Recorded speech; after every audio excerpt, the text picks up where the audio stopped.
감독님부터 한 분씩 인사 말씀부터 여쭤보도록 하겠습니다. 네.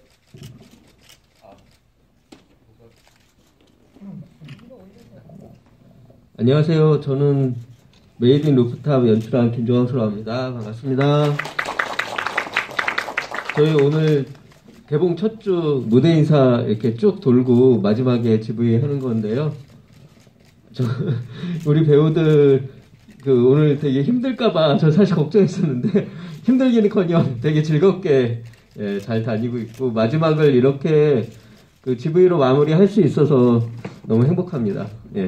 저와 함께 작년 여름에 뜨거운 여름에 메이드 인 루프탑 즐겁게 촬영했던 우리 배우들 소개하겠습니다. 이용래 배우부터 소개하겠습니다. 이 자리를 빛내주신 우리 롯데타워를 빛내주신 관객 여러분, 메이드 인 루프탑에서 하늘 역으로 출연했습니다. 이용래라고 합니다. 반갑습니다. 네, 안녕하세요. 봉식 역할로 출연했던 배우 정휘입니다. 반갑습니다. 네, 안녕하세요. 메이드 인 루프탑에서 마성의 직진남 민호 역할을 맡은 배우 광민기입니다. 만나서 너무 반갑습니다. 안녕하세요. 마성의 직진남 옆에 앉아있는 정민 역할의 강정우입니다. 반갑습니다. 마성의 밀당남 하늘입니다. 여기 제대로 안 써있네요. 우리 GB의 이름, 제목이 마성의 집이라고. 마성의 남자들 아니면 안 모셨습니다. 근데 말씀 들어보니까 이게 되게 롯데 월드타워에서 야심차게 준비한 그런 자리인 것 같네요. 그러면 여기 공지되어 있는 대로요, 여러분. 여기 QR코드 사진 어플로 따라서 들어오시면은 오픈 채팅방 바로 들어오실 수 있거든요.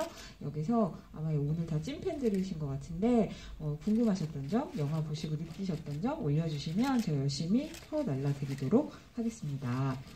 그러면 제가 먼저 이거부터 좀 여쭤볼게요. 저는 영화 보면 여기 딱 보이지만 이 두 커플끼리 두 명의 친구가 있고 이들이 이루어가는 사랑 이야기, 갈등 이야기 같은 것들 이렇게 영화가 두 축으로 진행이 되는데 보다 보니까 그런 생각이 들더라고요. 보면은 하늘이랑 또 봉식이랑 정말 막역한 사이인 것 같고 그리고 둘이 대소사를 다른 사람들하고 얘기를 그렇게 많이 안 하는 것 같은데 둘은 그런 거를 정말 가감없이 막 얘기하는 사이인 것 같아요. 근데 또 보면 자기 친구들이나 가족들한테는 이미 커밍아웃을 한 상태인 것 같고 그래서 두 친구가 옛날에 어떤 과정에서 친구가 돼가지고 어떤 사이로 지금까지 온 걸까 그게 좀 궁금해지기도 했거든요. 그걸 어떻게 생각하고 연기하셨는지부터 여쭤볼게요. 저 마성이 더 세신 분부터 말씀하시죠. 마성이 더 센 분부터. 마성의 밀당남이라며. 마성의 밀당남. 제 질문을 잘 못 들어가지고 일단 질문이 그럼 하늘이랑 봉식이랑 어떻게 친구가 됐을까요? 과거에 우리 영화에 글쎄요, 뭐 어쩌다 보니 뭔가 친해지는 영화를 촬영할 때는 그런 얘기는 별로 안 했어요, 사실. 그런 얘기를 이렇게 과거에 대한 얘기를 둘이 어떻게 만났고 그래서 여기에 이렇게 친구가 되었고 이런 얘기는 안 했고 그래서 이제 이 두 분은 실제로는 그런 거에 대한 고민은 크게 하지 않은 상태로 연기했는데 제가 편집을 하면서 저는 그게 필요하더라고요. 오히려 왜 그게 필요했냐면 이제 둘의 과거를 내가 너무 설명을 안 해줬구나. 그래서 이제 어떤 제가 방법을 썼냐면 이 봉식이가 BJ 할 때 거기 이제 봉식이 BJ 할 때랑 그리고 인스타에 사진 올려서 이렇게 댓글 받고 막 이런데 깨알같이 제가 넣어놨어요.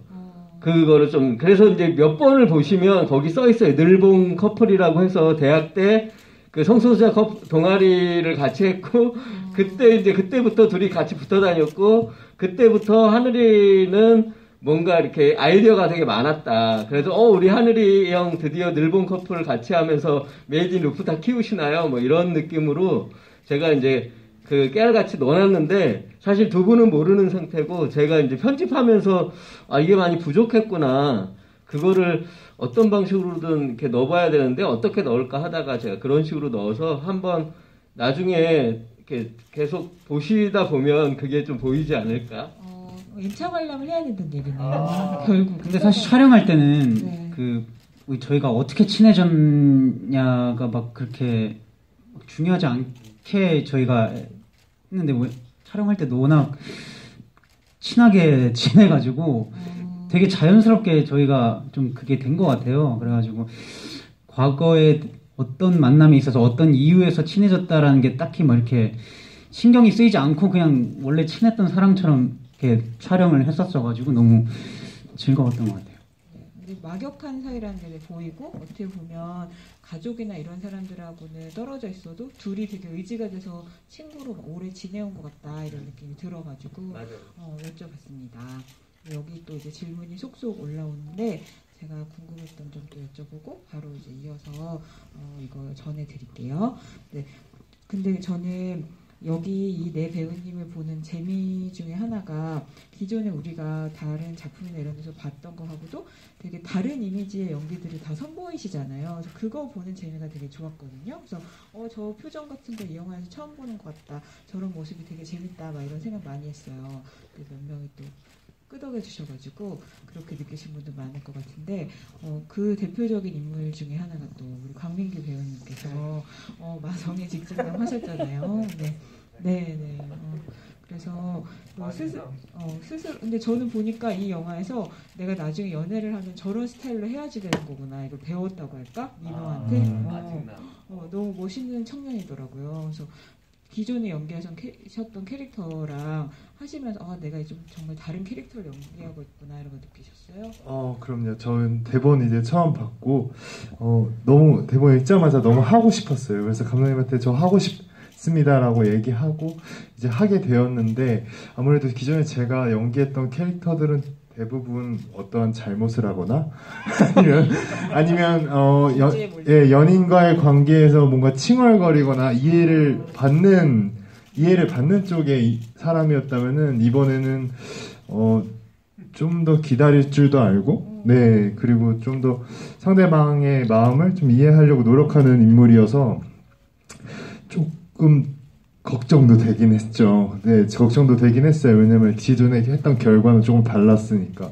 근데 그럴 때마다 이제 휘 배우랑 좀 호흡이 잘 맞았던 것도 있었고 대본에 쓰여진 것에서도 그 민호의 성격을 좀 유추할 수 있었고 좀 어려운 부분이 있었을 때 감독님이 좀 많이 실질적으로 도와주셨어요. 되게 저한테 좀 기억에 남는 경험이었는데 마지막에 이제 민호가 이제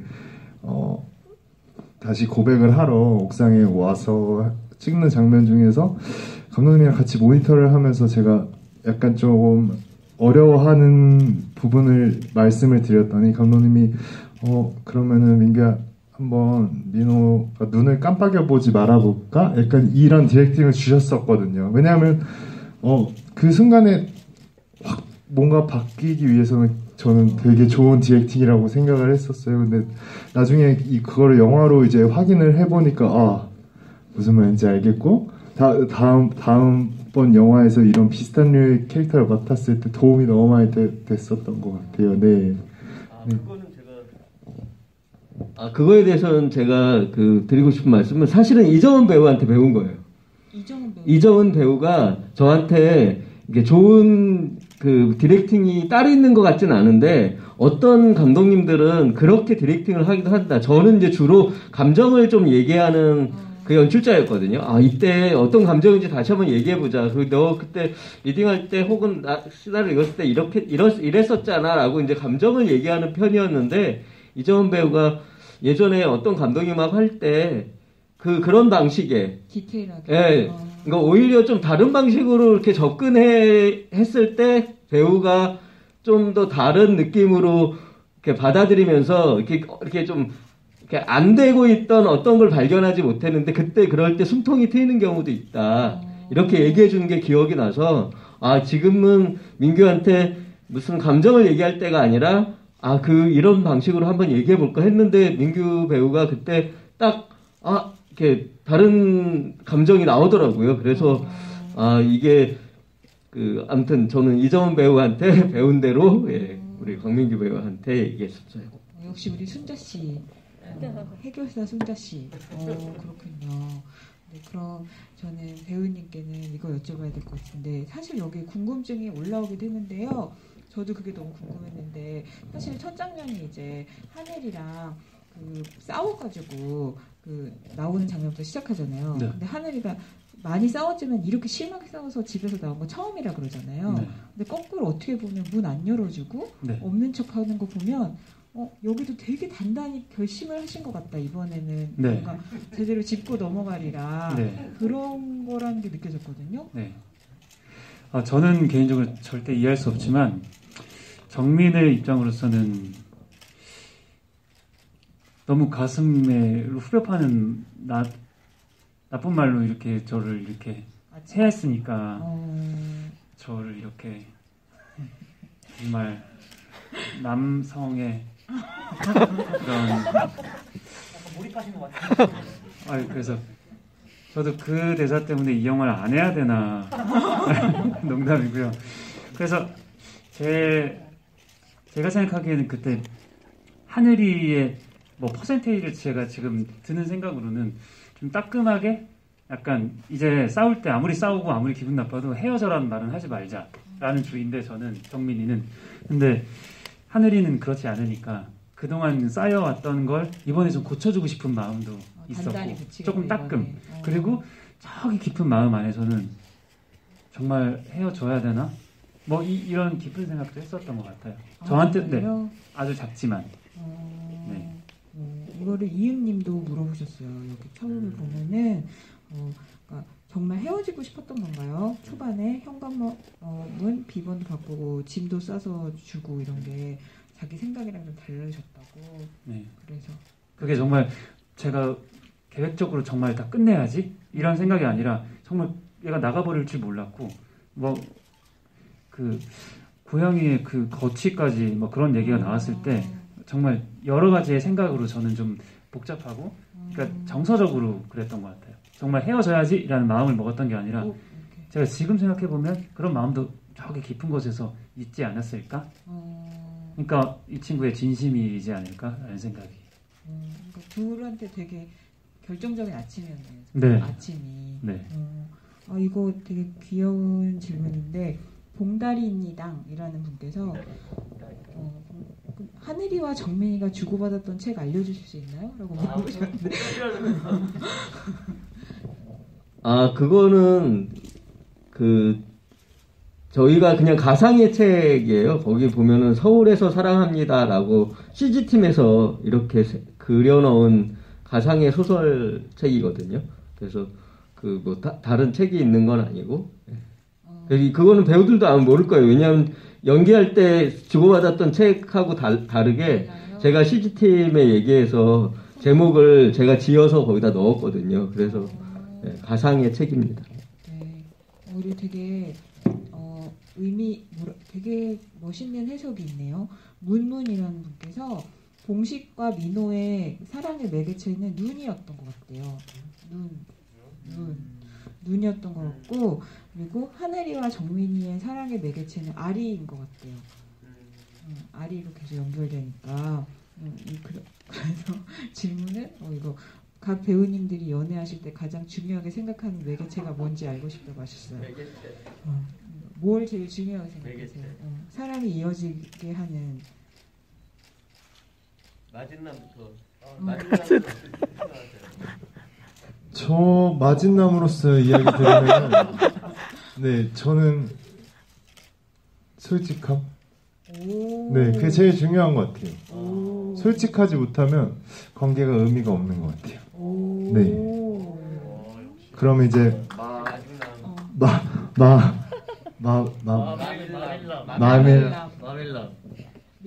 저는 민경하고 같은 맥락인데 편안함. 네, 제가 연애할 때 참 가식적으로도 해보고 여러 가지 방법으로 했는데 그 순간이더라고요. 편안한 제 모습을 보여줬을 때, 네, 그런 저를 좋아해주는 사람이라면 연애를 지속해도 되지 않나 생각해요. 그럼 다음으로 마성의 머릿결. 마성의 머릿결이래요. 마결. 갑자기 마성의 머릿결이 됐는데 뭐 저도 뭐 비슷한 것 같아요. 서로 솔직해야 되고 되게 편안해야 되고 그리고 뭐 덧붙이자면은 이제 뭔가 이게 하나가 추가될수록 점점 더 어려워지는 것 같은데 약간 그래서 좀 대화가 좀 잘 되는 사람이었으면 좋겠다 하는 그런 생각. 네. 뭔가 서로 생각하는 거나 이렇게 가치관이나 뭐 이런 것들이 좀 비슷해서 서로 대화할 때 뭔가 이렇게 티키타카가 핑퐁이 이렇게 잘 되면은 좋을 것 같다라는 생각이 드네요. 확실히 아직 젊은 친구들이라 대답이 추상적이고 지금 실내인데 뜬구름을 잡는 것 같은 느낌이 좀 드는데 그것 때문이겠죠? 저는 이 중에서 30대 배우 역할을 맡고 있고 아직도 30대에 걸려있는 배우로서 전 저희 강아지 강팡이라고 생각합니다. 네, 저 연애할 때 결혼 전에 같이 생명을 같이 분양받아서 오디션 보듯이 갔거든요.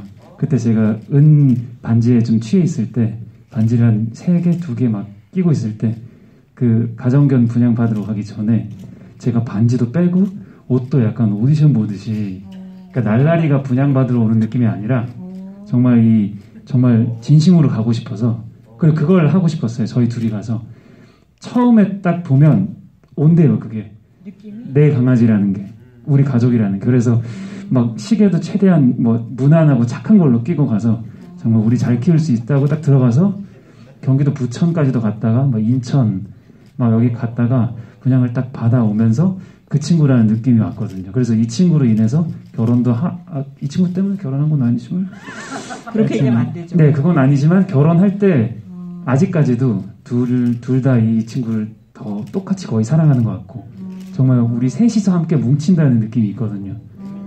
그래서 아마 그게 지금 아리처럼 그러면 그렇지 않을까 이런 생각이 듭니다. 캐스팅 잘한 것 같아요. 그러네요.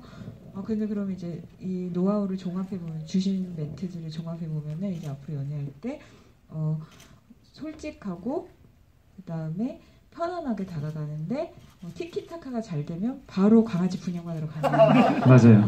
분양받기 전에 머릿결을 좀 더 신경 쓰고 머릿결 그렇죠. 네, 머릿결. 단정한 머릿결로 분양받으러 가면 성공 확률이 높아진다. 이렇게 정리해 보도록 하겠습니다. 근데 저 사실 요거 궁금했는데 같이 많이 궁금해 주실 것 같아가지고 여쭤볼게요.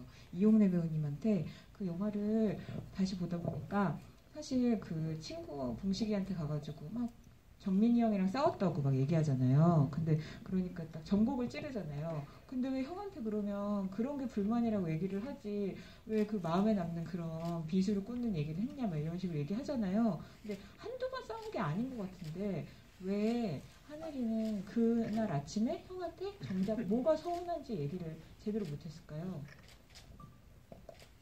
하늘이는 그런 친구인 것 같아요. 그 순간 사랑하는 사람에게 관심도 받고 싶고 더 사랑해 달라라는 말을 하고 싶은데 그러한 표현 방식을 좀 삐뚤어지게 하는 거죠. 저도 엄마한테 그런 적이 많은 것 같아요. 그 영화 찍고 어제 엄마가 전화 왔거든요. 영화 잘 봤다고. 아들 이제 인상 쓰는 거 그만하고 이런 영화 좀 많이 찍자. 근데 제가 그 얘기 듣는데 참 제가 하늘이가 정민한테 대하는 태도가 전 연애할 때 그러한 태도는 취하지 않는데 제가 어머니한테 학교 다닐 때 되게 그런 하늘이 같은 아들이었던 것 같아요. 엄마한테 조금 더 사랑받고 싶고 관심받고 싶은데 야, 엄마 나 좀 예뻐해 주세요 라고 하면 되는데 엄마 반찬이 왜 이 모양입니까? 그 목소리로 물어보고 저는 이랬어요. 엄마 왜 고기가 없습니까? 그래서 이랬던 것 같아요. 그래서 그 하늘이도 이 정민이한테 대하는 태도가 어쨌든 복합적으로 아까 형이 얘기했던 그런 초반에 헤어지자 신체적인 결함을 얘기하는 것도 날 더 좋아해줘. 나에게 더 관심을 가져줘. 회사가 바쁘고 회사가 중요한 거 알지만 나도 너한테 되게 중요한 사람이야. 라는 이제 베이스의 표현인데 그게 좀 조금 이제 네, 좀 칙칙하는 거죠. 네. 근데 질문이 뭐였죠? 아, 맞나? 잘하고 있나? 네, 어쨌든 뭐, 네, 그렇습니다. 네. 네. 엄마 얘기하다 질문 까먹은 것 같아요.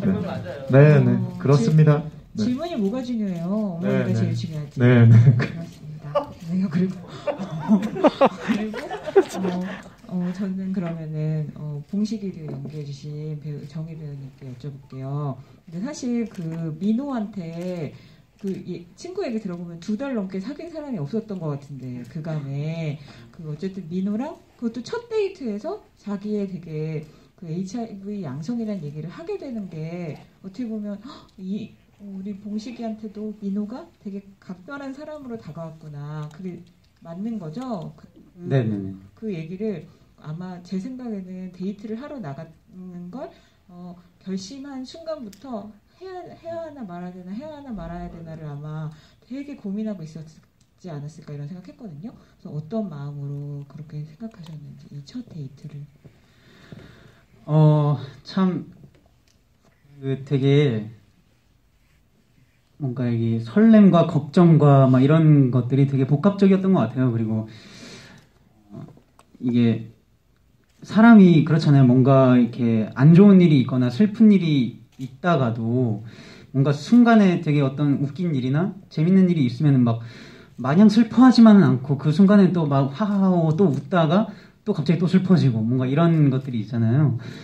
그래서 봉식이도 이제 민호와 데이트를 하겠다고 했던 이제 처음에 이제 민호가 그 골목길에서 나랑 데이트 할 거냐 말 거냐 하면서 했을 때는 나도 모르게 이렇게 막 하도 돌직구로 막 카운트를 세가면서 막 이렇게 하니까 제가 얼떨결에 할게 했는데 이제 거기서 이제 좀 걱정을 했다가 또 막상 데이트를 할 때가 되니까 또 기분이 좋은 거죠. 그러니까 또 데이트할 때 또 신나게 또 데이트하다가 또 이제 막상 또 만날 거냐 말 거냐를 할 때는 또 이게 또 그런 고민이 또 들면서 약간 되게 그래서 감정들이 되게 왔다 갔다를 많이 했던 것 같아요. 뭔가. 네.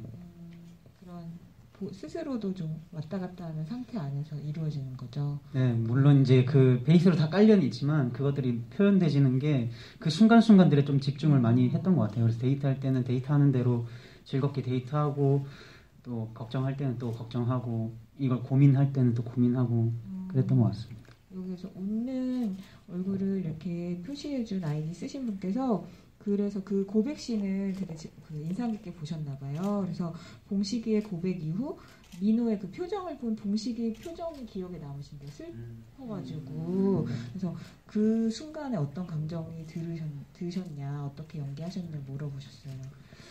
그때 진짜 마음이 좀 많이 아팠어요. 그때 사실 그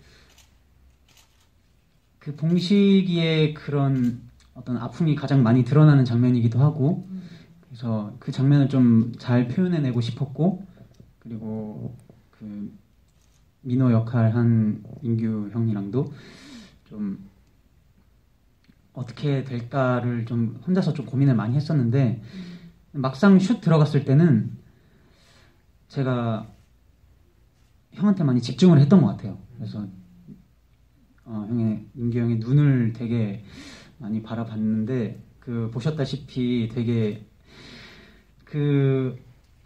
거기에 전 되게 많은 감정이 담겨 있었다고 생각하거든요. 그래서 그 순간에 나오는 그게 어떻게 계산됐다기보다는 서로 눈을 바라봤을 때 거기에서 오고 가는 그 호흡과 감정이 되게 즉흥적으로 이렇게 나왔던 것 같아요. 그래서 저도 그 장면이 되게 좀 뭔가 기억에 남기도 하고 영화로 봤을 때 갑자기 훅 뭔가 몰입감이 생기더라고요. 거기서. 그래서 되게 좋았던 것 같습니다.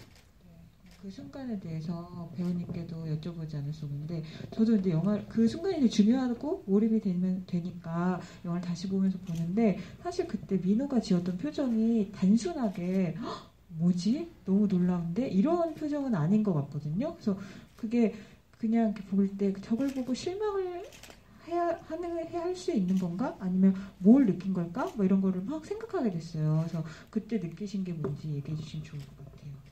전 이 영화를 하고 싶었던 가장 결정적인 그 시나리오의 그 씬이 이 장면이었거든요. 근데 저는 인간이니까 민호도 솔직한 그러니까 반응이 나왔다고 생각해요. 뭔가를 자기도 숨기지 못하는 그 찰나가 있을 거라고 생각하고 그거를 보는 봉식이의 그 아픔이 왜냐하면 저는 봉식이가 이렇게 빨리 저한테 이런 이야기를 꺼냈다는 거는 더 이상 크게 상처받고 싶지 않아서일 거라고 저는 생각을 했거든요. 그래서 저도 이 장면을 정말 솔직하게 표현을 하고 싶다라는 욕망이 좀 있었고 그냥 근데 정희 배우가 그 얘기를 너무 매력 있잖아요. 툭 던지고 다시 딱 채우고 저만 아는 표현인가요? 약간 뭐라 하지? 배드민턴 용어 뭐 그렇죠. 약간 그 있어요. 그 매력이. 예. 근데 예, 그때 저도 모르게 딱 나왔던 걸 감독님이 잘 잡아주셨고,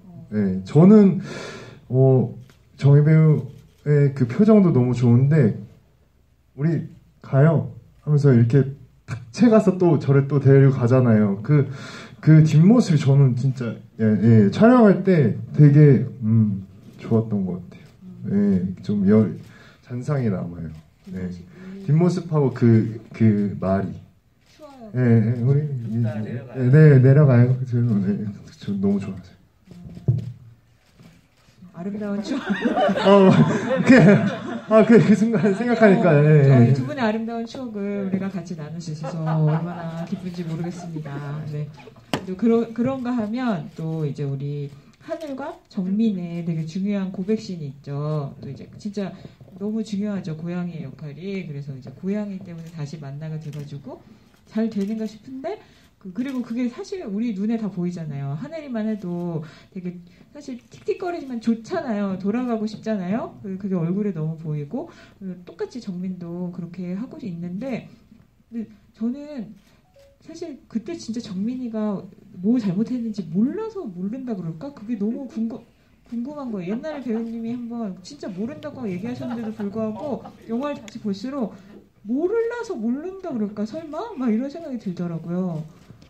저는 오히려 몰라서 화가 난 연기를 했어요. 정민 입장에서? 네, 정민 입장에서.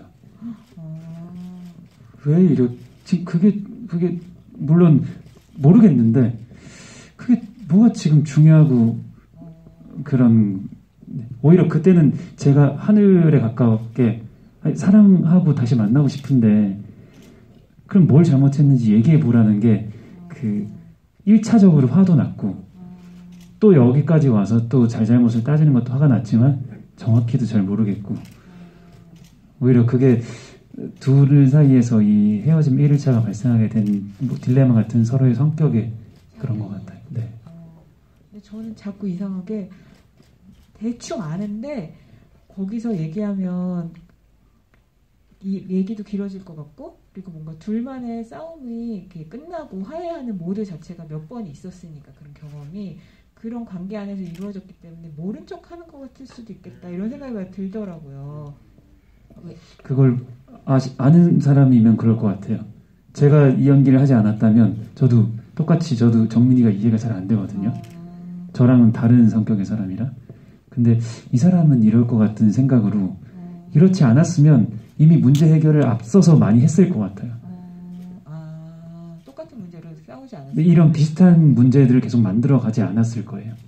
그래서 저도 그거에 대한 해답을 제 동생에서 많이 찾았어요. 제 동생이 저를 표현하는 단어에 캐릭터에 답이 있다고 생각을 하고 분석을 해서 선을 그리다 보니까 이 친구는 정말 모르겠구나 라는 생각으로 부딪혀 보니까 오히려 계속 하늘이랑 부딪히는 거예요. 사랑하는데도 부딪히게 되는 이유를. 그래서 그런 쪽으로 더 생각을 했던 것 같아요. 네. 근데 또 그렇게 보면 가족한테 소개해 주려고 준비를 어느 정도 하고 있었잖아요. 저는 준비를 하고 있었죠. 마음으로 혼자. 근데 그 준비한다는 걸 하늘이랑 좀 교류를 했으면 참 좋았을 텐데. 얼마나 좋았을까요? 저는 장남이거든요. 그냥 장남 아니고 K 장남. K 장남. 그렇죠. 곤대. 그러니까 그런 마음에 있는 사람은 그걸 교류할 수 없어요. 그게 또 단어가 규정을 해주네요. 네, 마성의 남자가 수줍을 수 없는 것 같은 느낌이에요. 네, 그래서 저는 그걸 계속 가지고 하늘이와 만나다 보니까. 네.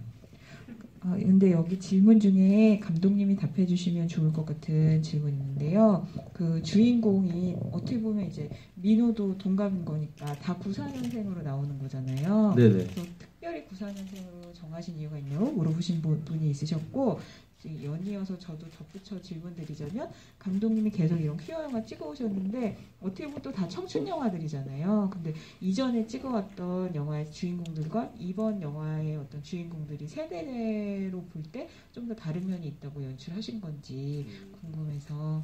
일단 그 94년 이것은 90년대생이라고 저는 그냥 생각을 했고, 이제 작업할 그 연문경 작가랑 작업할 때는 정확하게 94년생 뭐 이렇게는 안 했는데, 연문경 작가님이 이제 그 대본 작업을 하면서 90년대생 중에서도 그러면 몇 살 정도로 설정을 할 것인가, 2020년에 저희가 촬영을 했으니까 한 26, 7 요 정도가 적당할 것 같다고 생각한 것 같아요. 왜냐하면 이제 그 군대를 갔다 와서 취업 준비를 해야 되는 남자들의 나이 뭐 이런 걸 생각했을 때는 한 26이나 27 정도, 그래서 이제 94년생으로 설정한 것 같고, 둘은 이제 친구고, 민호도 그냥 나이는 비슷한 그런 정도다. 민호가 이제 형으로 나오는 것보다는 정민이만 형이었으면 좋겠고, 이제 민호는 그냥 같은 또래였으면 좋겠다.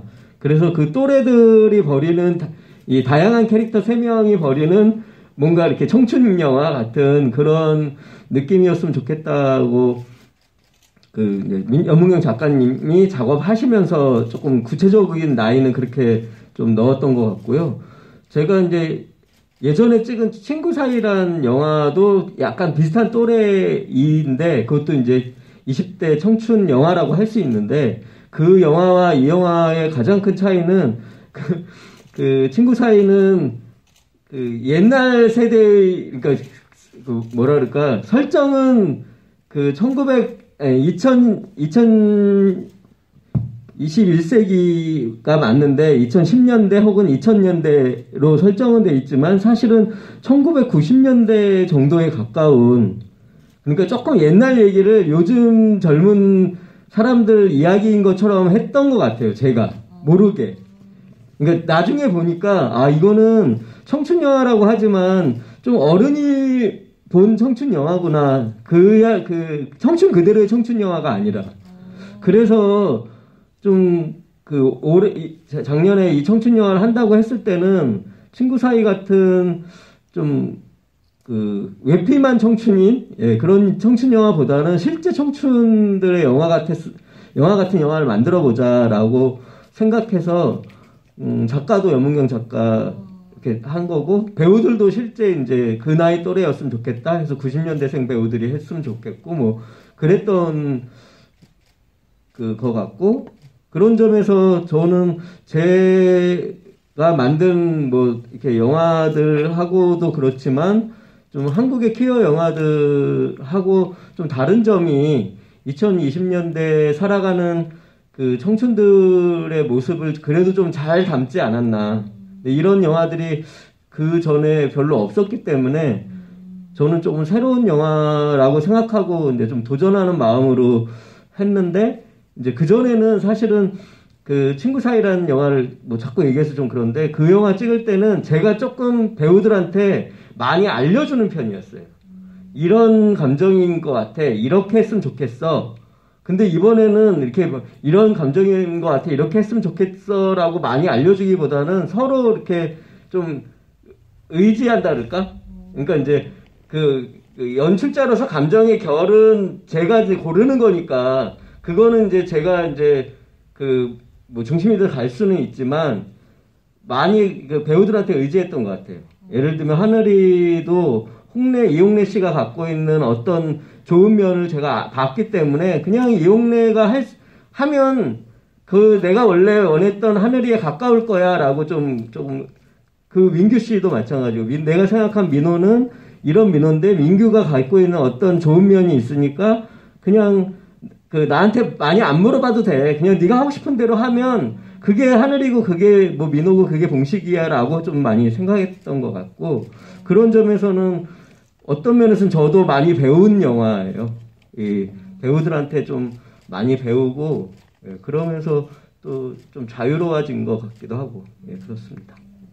그러면 배우님들도 뭔가 아까도 말씀드렸지만 기존에 봤던 작품들과는 좀 다른 이미지를 우리한테 선보여 주신다. 색다른 모습을 우리는 이렇게 느끼는데 감독님 말씀처럼 연기하면서 어떻게 보면 내가 만들어간 부분, 내가 나오는 부분, 나랑 닮은 부분 이런 것들이 많이 투영이 됐다고 느끼셨어요? 영화 찍으시면서?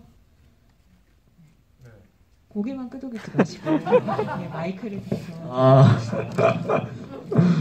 몰입해서 들어가지고 이제 감독님도 저희를 많이 믿어주셨지만 아마 저희도 많이 믿었던 것 같아요.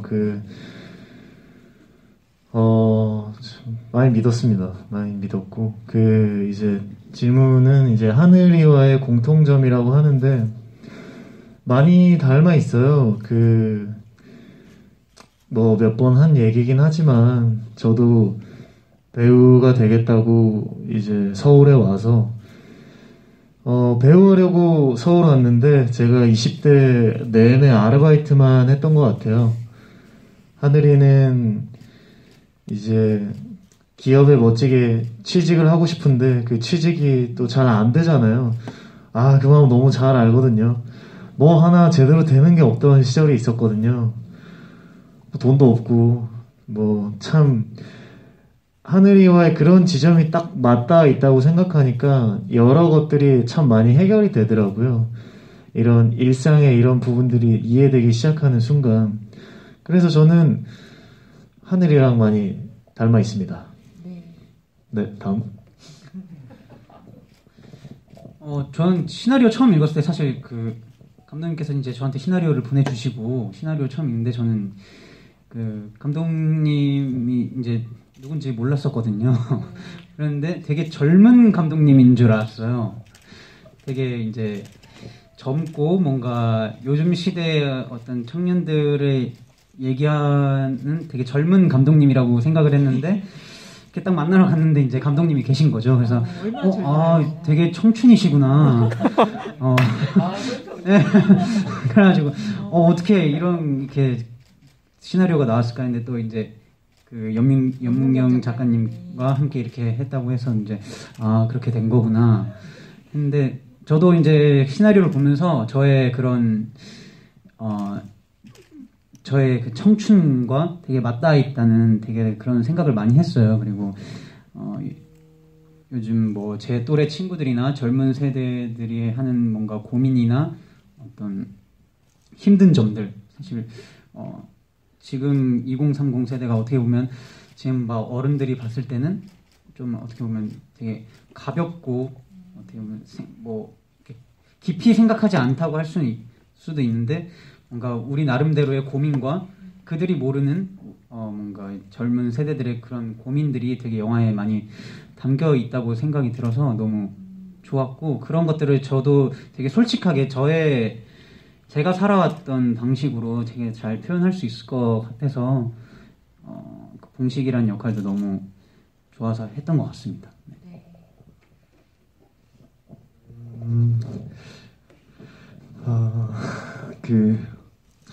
얘기 말씀을 들어보고 앞에도 말씀 들어보고 생각을 해보니까 제가 민호를 역할을 이렇게 맡았을 때 약간 두려웠던 거는 약간 좀 겁이 났던 거는 좀 멋있는 캐릭터여야 되지 않을까라는 것에 대한 약간 제가 생각했을 때 제가 그렇지 못하다고 생각을 해서 약간 그랬던 것 같아요. 약간 외적으로 약간 근데 이제 저 나름대로 역할에 이제 들어가서 또 희배우의 도움도 많이 받고 감독님이 저 나름의 민호의 모습을 너무 귀여워 해주셨던 것 같아요. 현장에서.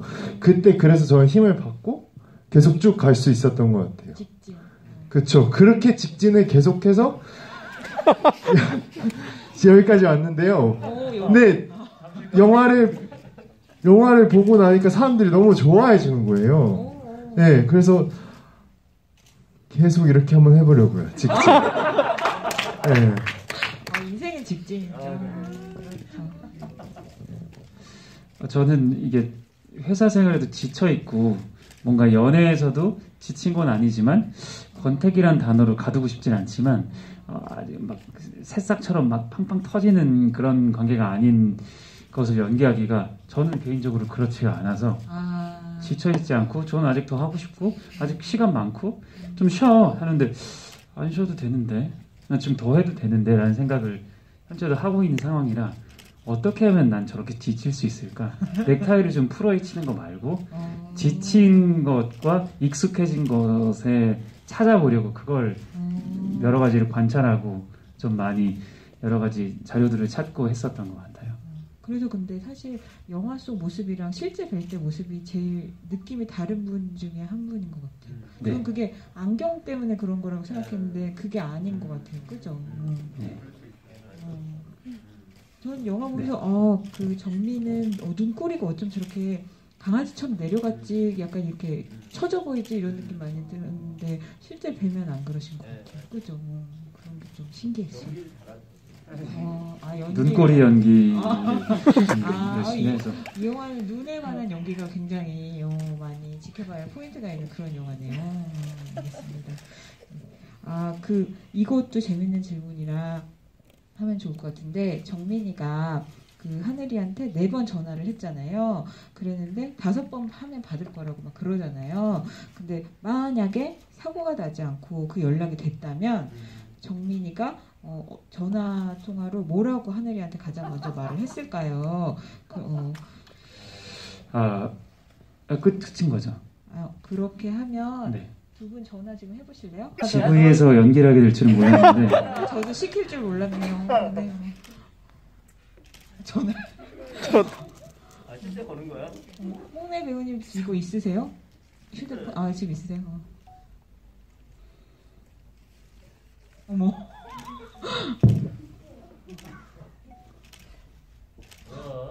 어딘데 빨리 오라고. 내가 잘못했다고. 뭔가 이런 식으로. 일단은 사과를 제가 먼저 하고 이때도 모를 것 같아요. 모르겠으니까 일단은 전화 좀 받고 좀 얼굴 좀 보자.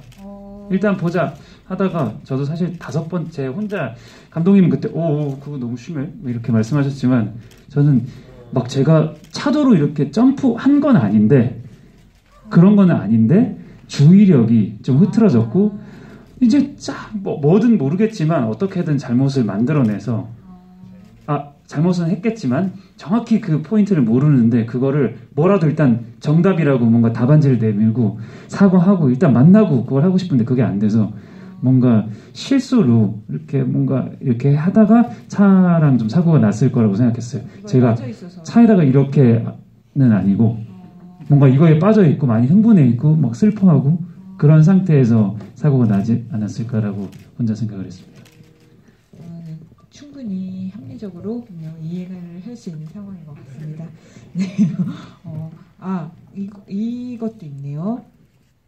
그 병아리라는 분께서 사실 봉식이가 겉으로는 되게 쿨한 것 같은데 영화에서 보면은 그 방어 기제가 있는 사람인 거잖아요. 되게 이렇게 방어적인 사람인 거죠. 근데 이게 궁금하셨대요. 그러면 봉식이가 평소에 배우님 생각하시기에 의지하는 사람이 하늘이 말고 또 있었을까요? 어떻게 생각하고 하셨냐고.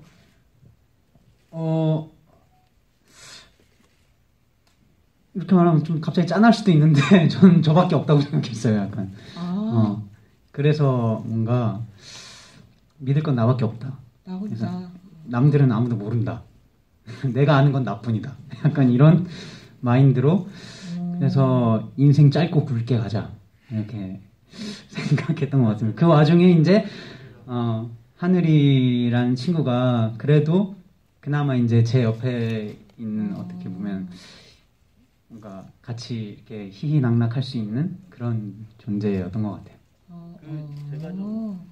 제가 좀 덧붙이면 그 민호하고 그러고 나서 저녁 때 이 청경채 뜯으면서 할 때 하늘이가 예를 들면 그 하늘이가 동식이가 HIV 포지티브인 거를 아는 상태였을 때와 모르는 상태였을 때는 이게 연기가 달라지잖아요.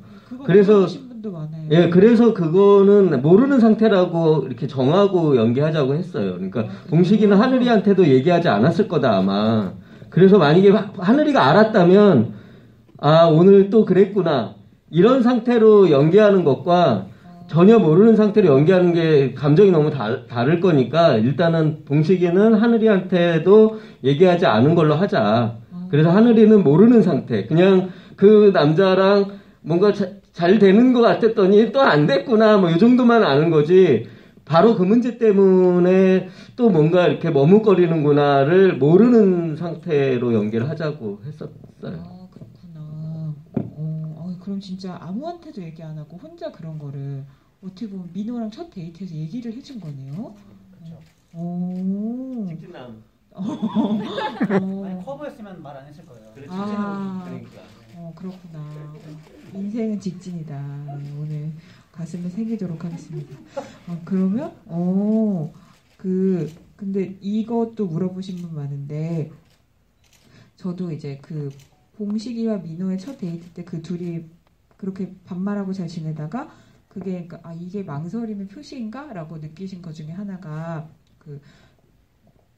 존댓말을 할 때, 그러니까 그게 시나리오상에서도 그 둘의 왔다 갔다 하는 감정 중에 망설임의 어떤 표시라고 쓰신 건지 궁금하다고 그러시거든요. 네, 그건 정확히 맞아요. 예를 들면 마지막에 춥다 내려가요라고 그러잖아요. 춥다 내려가자가 아니라 고마워요. 내려가요. 뭐 이런 식으로 존댓말과 반말을 왔다 갔다 하는 것은 이제 그 HIV 포지티브라고 얘기할 만큼 이 사람이 좋은 건 맞지만 사실 이 사람과 그 잘 될 거라는 확신이 100% 없기 때문에 그래서 이렇게 망설이다 딴 얘기 막 청경채 뭐 이런 얘기 하다가 이제 이렇게 뽀뽀를 한 다음에 이제는 여기서까지 내가 얘기 안 할 수는 없구나 해서 말하는 거잖아요. 근데 이제 아무튼 반말과 존댓말을 왔다 갔다 하는 거는 그런 마음의 표현이라고 이제 면문기 작가하고 주고받으면서 대사를 만들긴 했어요.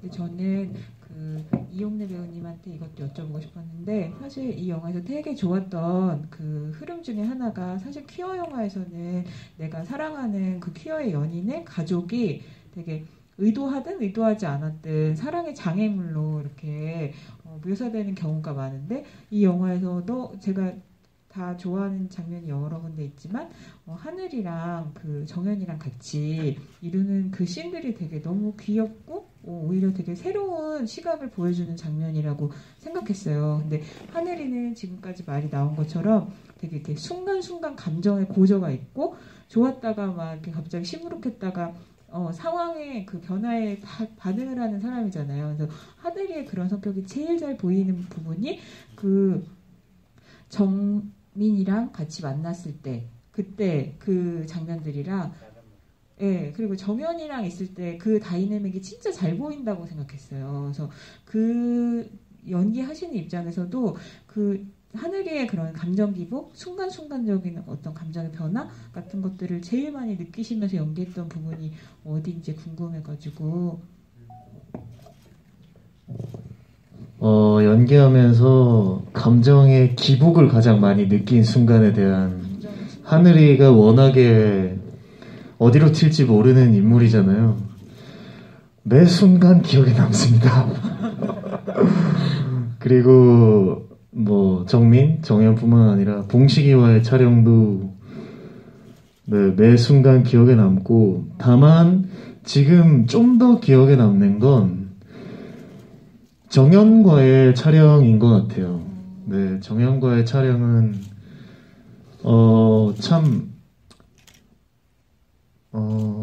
제가 이 사랑이라는 이 주제를 가지고 참 어쩔 줄 몰라 하는 하늘의 마음이 제가 참 많이 이해가 됐던 부분이에요.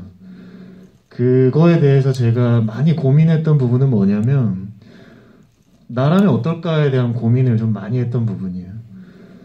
아, 내가 사랑하는 사람이 있는데 그 사랑하는 사람의 가족을 만났는데 이걸 숨겨야 하는 상황이라면 어떻게 대할까에 대한 고민으로 시작을 해서 그리고 저는 그 정연이라는 사람이 눈치챘다고 저는 생각해요. 네, 그 하늘과 고양이를 찾는 과정에서 네, 눈치를 채서 어쨌든 이 영화에 제가 생각하는 이상적인 사람입니다. 정연이라는 사람이 다르다는 이유로 비난하거나 그러한 사람이 아니라 이 영화의 여성 캐릭터들이죠. 순자와 정연 멋지잖아요. 제가 꿈꾸는 세상인 것 같아요. 그래서 그 정연과의 촬영이 감정의 기복 때문은 아니지만 그러한 이유로 참 많이 고민하고 신경 썼던 부분인 것 같습니다. 그 부분도 되게 두 로맨스가 나오는 부분만큼이나 영화에 보면 기억에 남는 장면들인 것 같아요. 그래서 시간이 사실 여기 질문이 엄청 많고 여기 올려주신 얘기도 엄청 많은데 이걸 다 못 해드려서 너무 죄송한데요. 그 대신 시간이 한 3, 4분 남은 것 같은데 간곡한 부탁대로 사진을 다 같이 한번 찍는 기회를 가지면 좋을 것 같아요. 그죠? 그렇죠? 네, 그래서 여기 왜 배우님들 이렇게 서셔가지고 다 같이 사진 이렇게 찍는 거 있잖아요. 그럼 그걸 하기 전에 오늘 마지막 소감을 한 분씩 듣고 나가서 사진 찍는 걸로 마무리하도록 하겠습니다. 네, 오늘 아까도 말씀드렸지만 그 첫 번째 주 개봉주의 무대 인사의 마지막을 지금 이 자리에서 하고 있는데 이 자리에 정말 함께 해주셔서 너무 감사드리고 저희 영화가 더 많은 사람들에게 사랑받을 수 있게 여러분 보시고 좋으셨다면 주변에 많이 알려주시면 고맙겠습니다. 오늘 함께 해주셔서 정말 감사합니다. 이렇게 참 무대 인사 GV 할 때마다 느끼는 거지만 정말 감사한 것 같아요. 너무너무 참 감사드린다는 말을 막 100번이고 1000번이고 해야 될 것 같아요. 아까 들어오는데 울컥 하더라고요. 이렇게 저희 기다리는 모습 보니까 저희가 참 많이 감사하고 소중하게 생각하게 된 것 같아요. 그럼 또 볼 수 있었으면 좋겠습니다. 네. 감사합니다. 네. 네, 오늘 진짜 주말, 그것도 일요일, 주말의 마지막 날인데, 일요일 이렇게 저녁 시간대에 메이드 인 루프탑을 보러 와주신 관객 여러분 너무 감사드리고, 이렇게 많이 또 와주셔가지고 진짜 너무 감동했습니다. 아까 또 이렇게 보니까 이렇게 N차 관람하시는 분들도 되게 많이 있으시더라고요. 그래서, 네. 맞아요. 아무튼, 네, 저희 메이드 인 루프탑 여기 같이 계신 분들 모두 다 이제 룸메이트가 되셨는데 이제 저희 끝날 때까지 열심히 홍보하고 GV 할 테니까요. 마지막까지 응원 많이 해주시고 주변에도 많이 알려주시면 감사드리겠습니다. 오늘 와주셔서 너무너무 감사드립니다. 네. 시간이 얼마 없어서 짧게 말씀드리면은 이 한 시간이 너무 저한테 좋았던 것 같아요. 네. 너무 소중했던 시간이었고요. 저희 2주차부터 어디 한번 더 열심히 한번 홍보 직진. 네, 홍보를 아주 직진으로 가보도록 하겠습니다. 네. 네, 감사합니다. 정말 한 시간이 순삭으로 지나갔습니다.